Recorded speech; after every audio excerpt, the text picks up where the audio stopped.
Support for this episode of Judaism Unbound comes from the Oshman Family JCC in Palo Alto, California, whose vision is to be the architects of the Jewish future. The Oshman Family JCC is an incubator for new expressions of Jewish identity. It creates innovative Jewish learning, celebrations, and arts programs that inspire personal connections to people and ideas from across the Jewish world. Learn more at www.paloaltojcc.org. This is Judaism Unbound, episode 86. We're the Jews we've been waiting for. Welcome back, everyone. I'm Dan Liebenson. And I'm Lex Rofberg. And we are back with one of our discussion episodes. And as we like to do at the top of these episodes, we have a few requests. The first being that people often at the high holiday season like to make some generous donations to organizations they support. And we want to put our plea out there that we might be one of those organizations. Judaism Unbound is part of an organization called the Institute for the Next Jewish Future, which is a 501c3 nonprofit organization. So anything you give to us is tax deductible to the fullest extent of the law, and we would be honored and grateful if you would include us in your high holiday or end of year financial support. You can make a recurring monthly donation or a one-time donation. In our mind, we would be incredibly grateful if people gave something like $50 a year to make it something like $1 for every episode that you listen to. But of course, we also appreciate larger gifts and understand and appreciate smaller gifts. And so whatever you can do, we would be most grateful for. The way that you can see all the options is to head over to our donate page on our website. So go to www.judaismunbound.com/donate.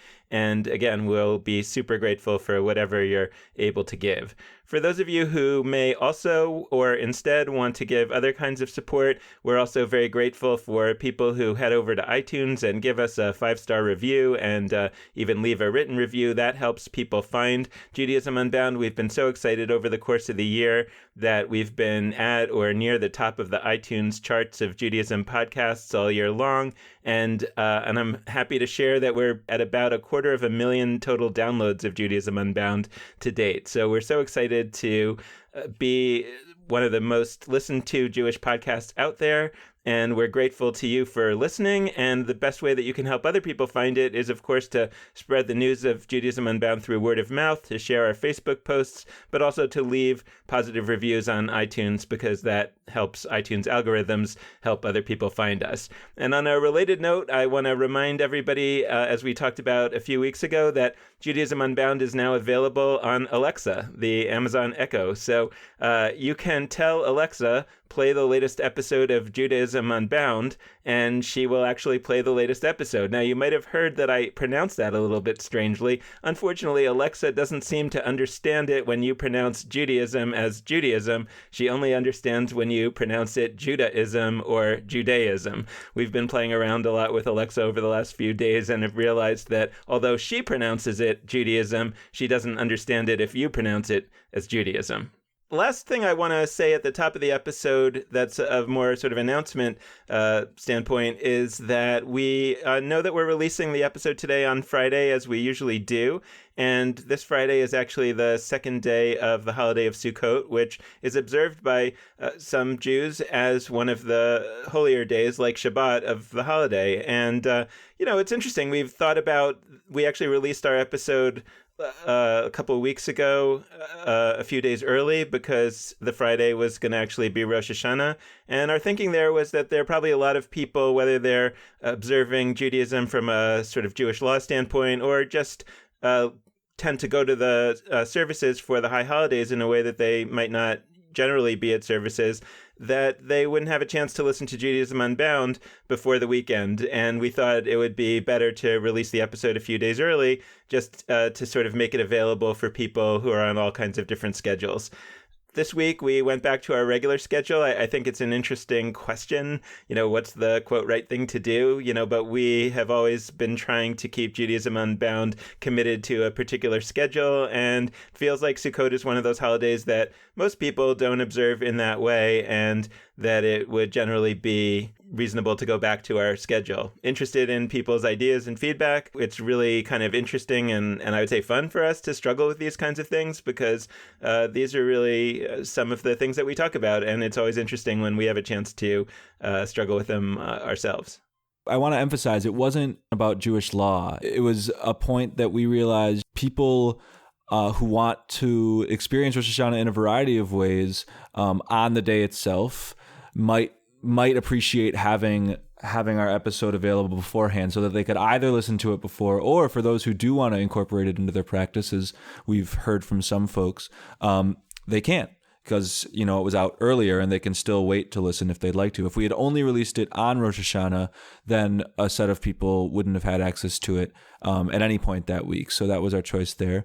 And Sukkot feels like a different thing for us. It relates back to what we've talked about, how, the Torah seems to talk about three major festivals, Sukkot, Shavuot, and Passover. But in our world today, we've put forth the premise that there are still a big three, but it's a different big three. It's the high holidays as sort of one group, one package, Rosh Hashanah, Yom Kippur, and then Passover and Hanukkah. So that's where we're at on that question. We'd love to hear feedback on that for all the reasons Dan said before. But that's why we're coming out today. I guess we're coming out today, whatever day you listen to this. But that's why we're coming out for the first time on the second day of Sukkot. Yeah, so now before we turn our attention to looking back on our last 5 episodes, we wanted to look a little bit at another aspect of what we might call breaking news. We had a breaking news edition that we released a few days ago looking at this interesting Yom Kippur experience in Washington, D.C., and we were particularly interested in talking a little bit about the breaking news dimension of the protest that a number of athletes, particularly in the NFL, have been participating in, that was started by Colin Kaepernick last year, and where they are taking a knee or otherwise expressing some degree of protest during the singing of the national anthem at the football games. And I guess I would like to say, I think in this, Lex, we might as well just speak for ourselves. I think you and I might be in large, broad agreement here, but I'll start by just speaking for myself that I would say I have 2 things to say about that. One is that I want to absolutely emphasize, although it's not really the focus of our show today or in general, that on the subject matter that the athletes themselves are protesting, I certainly feel that their protest is fully justified. For those who are offended by it, I also understand their perspective. At the same time, I think that in many ways, that's what the athletes are trying to say, that they're trying to say that the national anthem is so important, and therefore it is specifically there that a protest should be made, because it makes clear what they're saying, which is that, while we love this country very much, it's hard to love it with a full heart when we feel it's also oppressing us. Yeah, I definitely fully 100% condone and applaud those who are taking a knee during the national anthem. I think that to specifically name what they're doing, I mean, Colin Kaepernick started this to call out and recognize the racial injustice that's present in our country. And he's done an incredible job of galvanizing others around the league. And we're seeing the growth of it, a year later after he started, to other sports, and even occasionally to some fans and high school athletes around the country have taken this on. And I think it's really important, both in and of itself, to, like you said, recognize that the national anthem is an important moment, and it's a moment where people can and should make a wide variety of statements. And also that it's not only in and of itself, that Colin Kaepernick was doing this to create a context for conversation about racial injustice, about the disparities and inequalities and injustices systemically that continue to exist in this country. We're not a country that has solved racism. It's not like the civil rights movement happened in the 60s and we got there. So I applaud what's going on. I'm actually a little bit torn in different directions by some of the ways in which people have taken on this protest and sort of linked arms and made it about, unity and some concepts like that in the NFL. I think in certain senses, they're doing it from a good place, but might actually be distracting from the conversations that Colin Kaepernick was initially, and Eric Reed, who from the get-go was along with him on the San Francisco 49ers. But basically, yeah, I think that this is an important moment, and it calls to mind what Lila Corwin Berman said about how politics works. Her whole point was that, in our religious contexts, in our synagogue buildings, otherwise, we don't really have this politics free zone that people seem to think we have. And I think that what we're seeing in sports is that a lot of people have that same desire for a politics free zone, and they're upset when that politics free zone, quote unquote, I don't actually think it ever has been one, but the quote unquote politics free zone is being questioned and directly confronted by people that are protesting, and that causes people some discomfort. And I think that we need to embrace the discomfort and recognize that, look, our religious spaces, just like Lila Corwin Berman brought to light, are not and will not be apolitical. It's just a matter of how and in what directions they'll be political. And our athletic spaces are also going to be political, and it's just a question of in what way.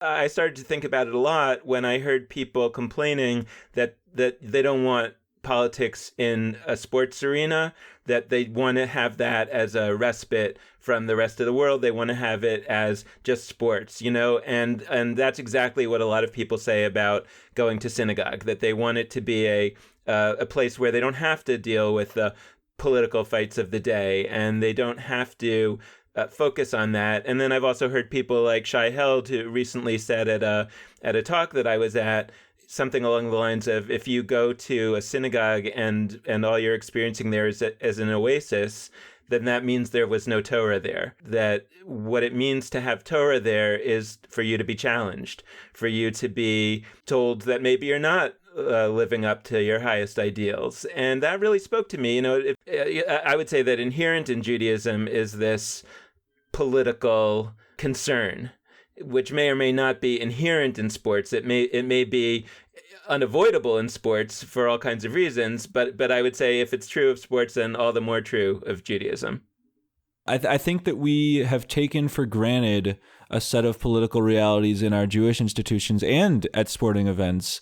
Things like an Israeli and an American flag at the front of the room in a sanctuary. I'm trying not to use the word sanctuary in a room where prayer happens at a synagogue. I don't want to use sanctuary because I think that actually implies exactly what we're talking about, that this is a place to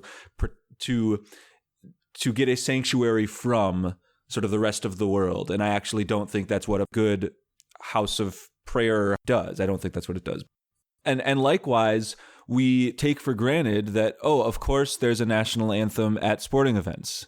Like, that wasn't always the way it was. All of these things were decisions made by people. They're not eternal. This is just like the conversations we have about Judaism. All of the stuff we take for granted in Judaism was done by someone. It was created. It was invented. And then it's reinvented, it's altered, whatever it might be, eliminated, brought back.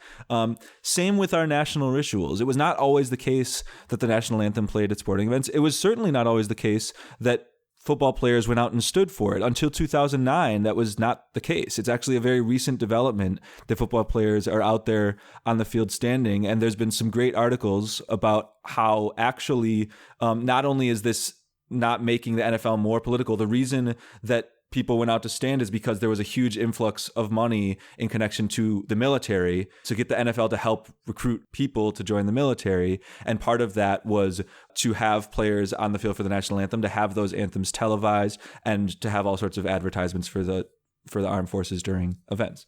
But anywho, all that's to say that our sporting events are and have been political, and our Jewish spaces are and have been political. And we can see that either as good or as bad if we want to, or we can see it as that's what it is. And we just need to play whatever role we can in shaping what those politics are going to look like. Part of the attention that I'd like to see of Jewish organizations is to say, look, let's take these things seriously. And let's accept, like we've said earlier on our show, that if our Jewish organizations are going to be these kinds of closed spaces to politics, to those struggles over meaning and over the application of that meaning in real society, that a lot of Jews are going to have no interest in being part of those organizations, right? And that may be a choice that those organizations want to make. And at the end of the day, I can respect that some people insist on making that choice. It's not a choice that I think is right, and it's not a choice that I believe in. but they should understand that a result of that choice is going to be that there are going to be a lot of Jews who don't feel connected, as opposed to, I think, what goes on a lot, which is a denial of that. Yeah, and another thing I've been thinking about, maybe not directly on this topic, but related to some of our conversations in recent weeks, is what Revel and Prell suggested. She didn't fully expand on this, and maybe we can hear more from her sometime. But she sort of hinted at rejecting that frame entirely. So everybody accepted the premise, right? Everybody agreed, and perhaps Revel and Prell strongly agreed with the general idea that there is a differentiation between what certain people claim to present as authentic Judaism and what people are doing. And that's not just a present day thing. Everybody, the Isa Aaron, Revel and Prell, the people we've spoken to about this would also say there's, all over the place in different locations and different historical eras, there have been differences along those lines.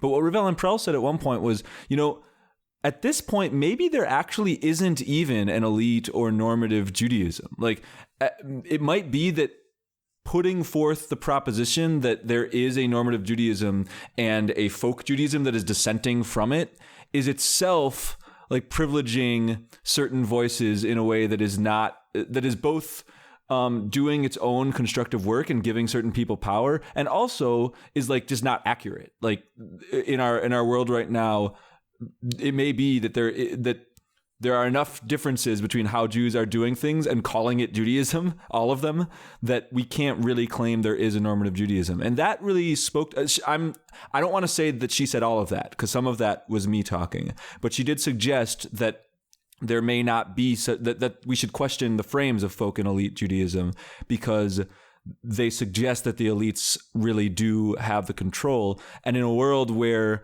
in all sorts of ways, structures of authority are totally shifting, and in some ways not even just shifting, but like dying. Authority holds less weight in a lot of spheres.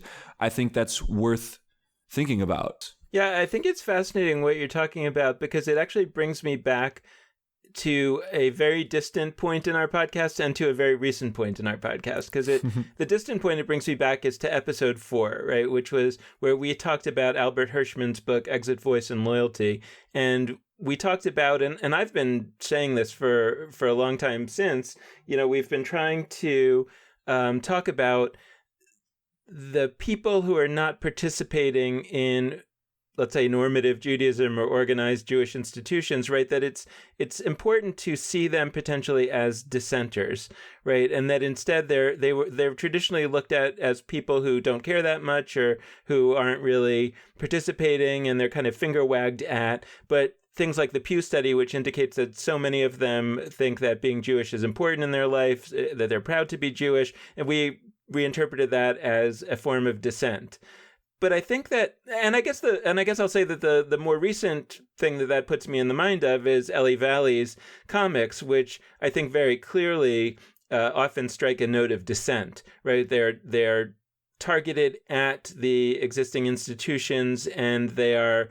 I talked about them as feeling like prophecy, right? And the idea of the prophets are that they're the sort of chief dissenter, and they're kind of speaking in an accusatory voice to those in charge. And the important thing to see in a prophet is that they are putting out an alternative, right?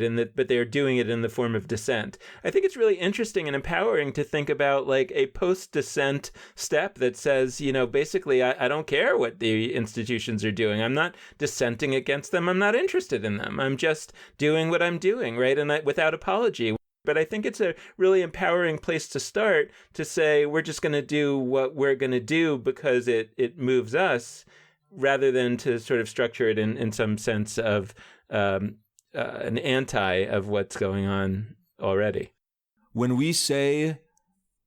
people say Jewish life or Judaism today, that refers to, in my mind, to the set of things that, and this is an approximate definition, the set of things that Jews are doing and calling Judaism.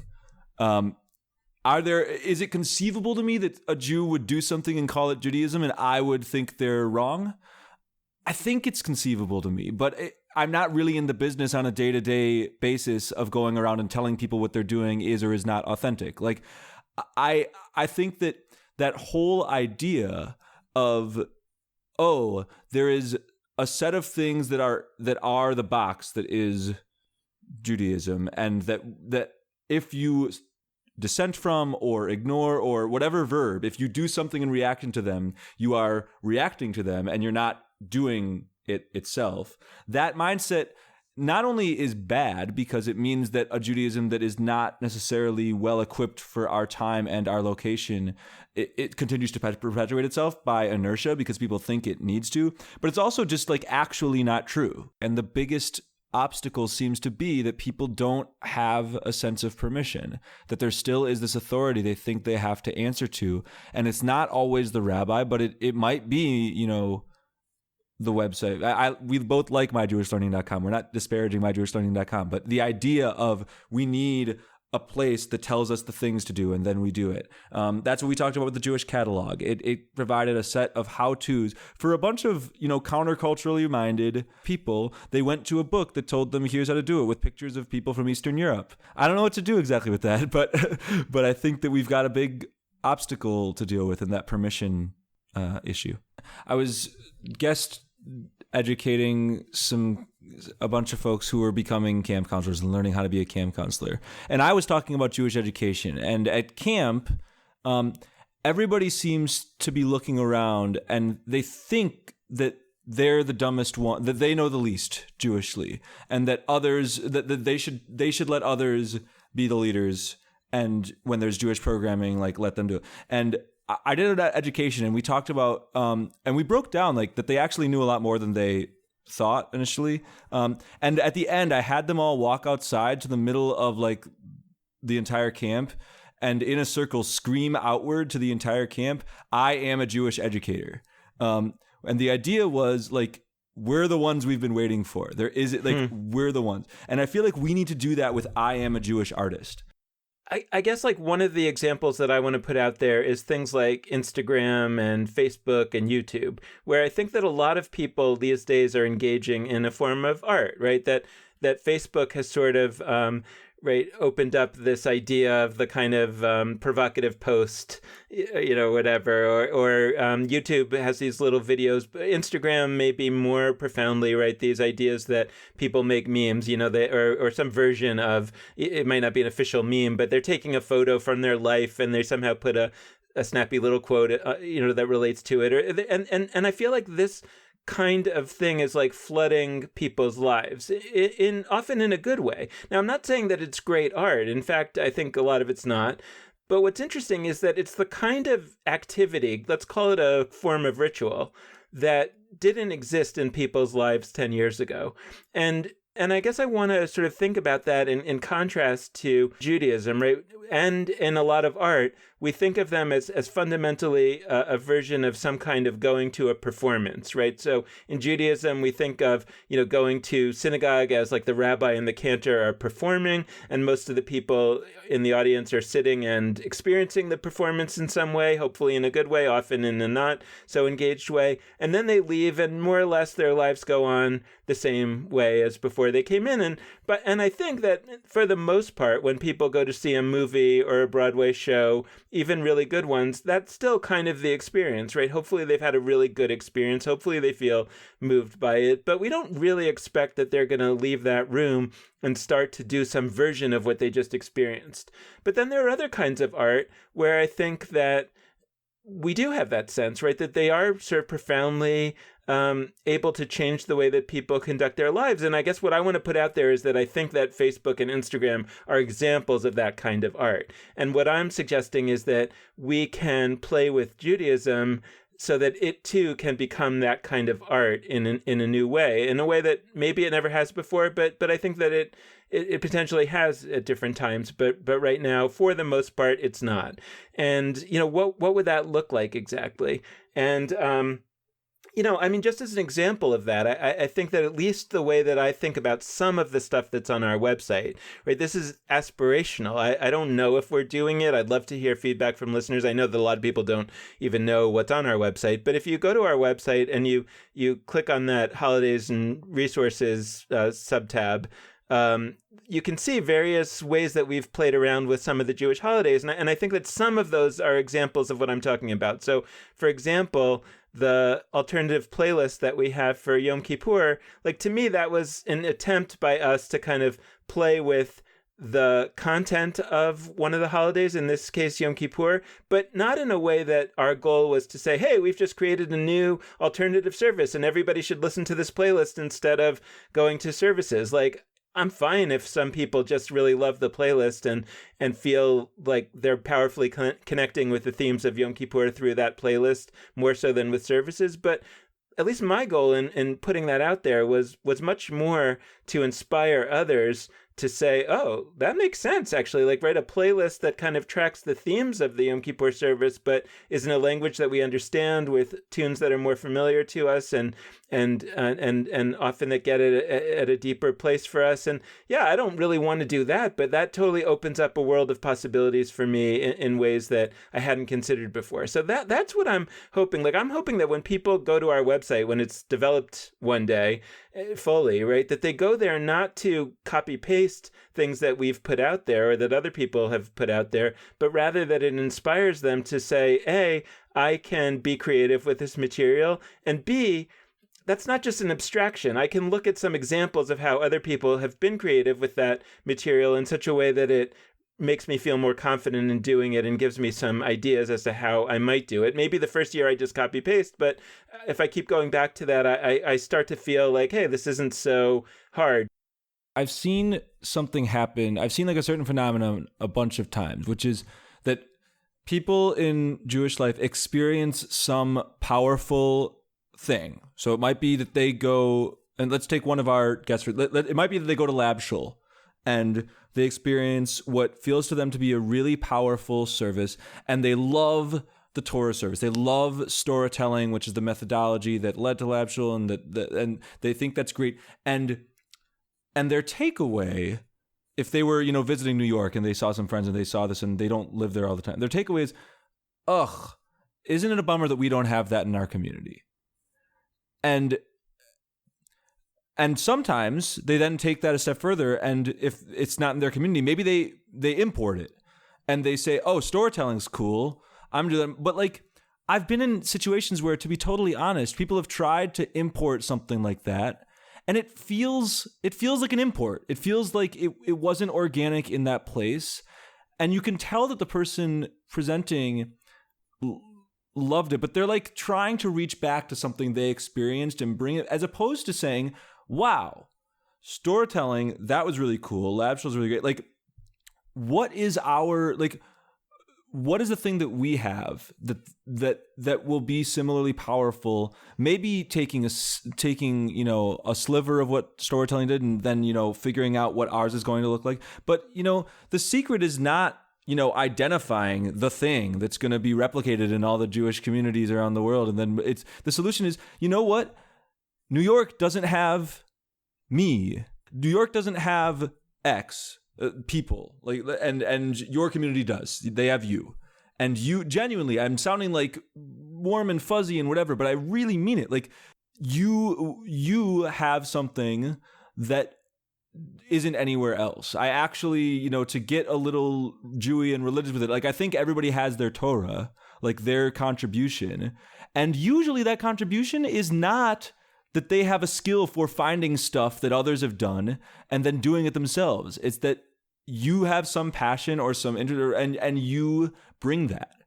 This is where I'd really like to invite our listeners in to help us think this through, because at least for me, Lex, I don't know where you exactly want to be in all this, but like, I would be excited to be part of creating a 2.0 of the Jewish catalog and the Chavurah movement, right? This sort of idea that the Chavurah movement, as I'm sort of understanding it or reinterpreting it, right, is this idea of a highly diffused world of Jewish expression, right? Where instead of happening at the level of the institution with, 300 to 1,000 members, it's happening in the home or in some small space with maybe 10 or 20 members. That feels very exciting if we could sort of reimagine the reformation of the Jewish world on that level of 10 or 20 people at a time. Then the question becomes, so question number one is like how to get these groups organized, or how to inspire people to self-organize in these groups. And then question number two is, and this is really where I want to hear from listeners what you think, is like, well, what would those groups need in order to feel functional? Like, do they need ideas? Do they need money? Do they need resources? And I guess the way that I think about it functionally is like if we were building a website that would be the Jewish Catalog 2.0 that would somehow fuel what these widely diffused small groups are able to do, right? What would have to be on that website, right? And my impulse is to say, right, like we were talking about earlier, that I don't think that you want to go to that website and sort of get some sort of authoritative statement of what this element of Judaism is supposed to be. I'm thinking that what you would want to do is go to this website and see, let's say 10 different awesome expressions of this that are totally different from one another, and that somehow both inspire you to do something different or potentially are copyable. I don't know, but that's the question that I'm sort of wondering about. Like, what would this look like? And again, maybe the Bar Mitzvah is a helpful case study here. Like, what would we hope would happen in this world in which there was a kid who was, reaching the age of 13? What I said to Isa Aaron is the main thing that I think now, which is that, and it's not just about Bar Mitzvah, it's in general.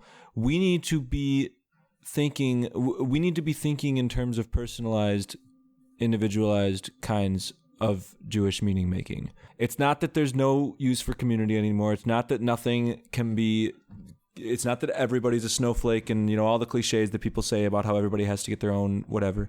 But I think every Bar Mitzvah process should start really open-ended. I think the mistake we make is that we are pragmatists and we say, oh, we're a congregation and maybe we're a large congregation with 60 of these a year, or maybe we're a small congregation with only 5 a year, but there's only, 1 or 2 staff members. So that's actually a stretch in and of itself for people's times. So, we need to have a system in place. So yes, of course we'd like to personalize, but we can't. We need to be saying, okay, 13-year-old friend, I'm not going to leave you helpless and make you answer this question all by yourself, but what do you want to do to mark a meaningful coming of age?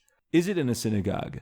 Is it on a basketball court? Is it at a movie theater? Is it even an event? Is it one day? Is it a week? Is it a year? All of those questions, the big ones, have to happen because Bar Mitzvah is not going to be successful until it does. And our Jewish world is not going to be successful until they do, because we're just going to continue performing tasks and executing rituals. And I say executing on purpose because I think it is so tragic to the point of like it's just like you're just doing it, and you do, in a metaphorical sense, kill some rituals. It's a tragic thing. We can fix it. I kind of have this sense from my travels around the country that in places all over the country, there are a number of really amazing rituals or ideas that people have experimented with and that are already at a pretty advanced stage of experimentation. And if we only collected all of those, that would be a huge start, and that's true, by the way, of a lot of the organizations that we've talked about on this podcast, right? Like if I were talking to somebody who was more in a position to financially support new ideas in a major city, right? I would say, let's start by looking at some of the startups in other cities that are very local. I'm thinking about something like Jewish Without Walls. This actually happened because somebody in Atlanta heard our interview with Jewish Without Walls and helped them come to Atlanta.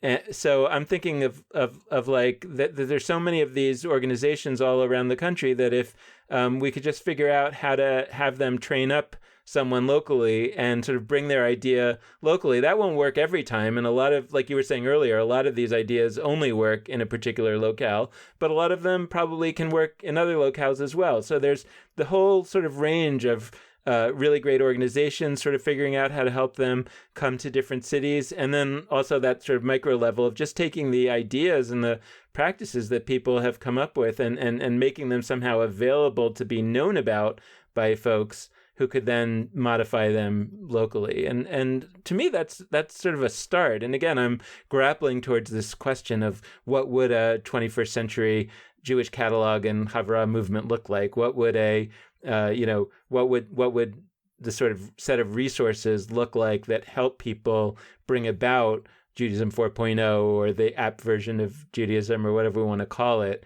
That it's not enough to just encourage people to be more experimental, that somehow people need more help than that. And I'm trying to figure out what that help looks like. This episode, this is a generally true statement, but I feel like we haven't come to conclusions, but I am okay with it because I think that what we're getting at in terms of just really breaking open Pandora's box and creating a situation where we're all throwing ideas around and we're open to the possibility that any one of them will never happen again or will latch on and become a really crucial part of the Jewish future. I think it's an important thing. And the other little thing that I was thinking about, just because in the past we've talked about, moving certain rituals from one holiday to another or figuring that out. I realized that maybe we had an oversight or like maybe we could look at it in a different way, which is that it doesn't necessarily have to be that each thing has one occasion in the year. Like Ushpizin, the guest Sensukot, like we talked about importing them to Hanukkah because Hanukkah is a more widely observed holiday. It might make sense with the lighting to have, a guest honorably in a metaphorical sense or literal sense come, whatever. But it might be that, it's not that you import it, like take it from one and it's just that you have it in both. And I think we already have this because this is what created the thought, which is that like we take for granted that like candle lighting just sort of starts Jewish holidays. That's just, not everybody does it, but that's a thing that starts Shabbat, it starts holiday, it's all of them. And there had to have been a first. I don't know historically what it was. And somebody could have said, oh, we've got our candle lighting holiday. Like Shabbat is special because you start it with candles. And like, we're not going to do candles before holidays because that has its thing already. But it might be that if we find something that's particularly great and proves meaningful for people, we repeat it as much as we can. We put it on all the holidays. Yeah, I totally agree. And I think that at least I think our goal for today's episode was slightly different from some of our discussion episodes where we're discussing a particular element of Judaism, whether what Judaism has been or what Judaism could become.